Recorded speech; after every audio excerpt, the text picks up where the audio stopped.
With the introduction of Cinema 4D Release 17 back in 2015, the color chooser of Cinema 4D got a huge rework.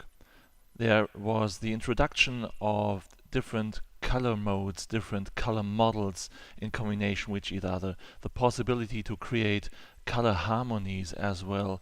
And all of this is coming along with a huge amount of details going on in the graphical user interface. So this might be irritating for some Cinema 4D beginners. So with release 18, the current release of Cinema 4D, there is the introduction of the compact mode of the color chooser.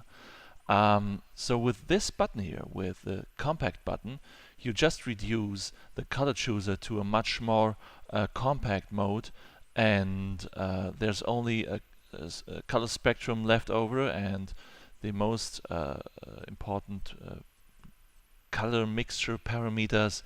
So you don't get overwhelmed by all those details if you're a Cinema 4D beginner. So this is the compact mode for the color chooser of Cinema 4D. And this compact mode can be remembered across Cinema 4D sessions with the appropriate checkbox in the entry units of your program's preferences. So compact mode remembers your compact mode across Cinema 4D sessions.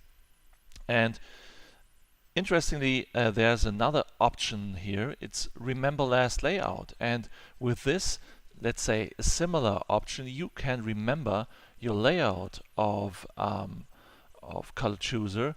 That means the combination of color mode, color model, and such things. You can remember that combination across Cinema 4D sessions with this checkbox, remember last layout.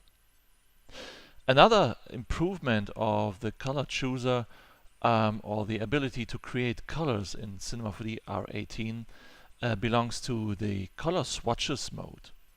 The color swatches are a great tool to not only to create but to organize swatches into several folders. Let's say I call this my swatches, and now I can create colors in different ways and store them, organize them as so-called swatches inside my folder. And the interesting thing coming along with Cinema 4D R18 is if you right click on your swatches folder, you can now define this group as a default group. That is the default swatches group when Cinema 4D is getting started by the user. Or you do a right click on just one swatch and save this as a default group. So this is a possibility to use several individual swatches folder as the default group.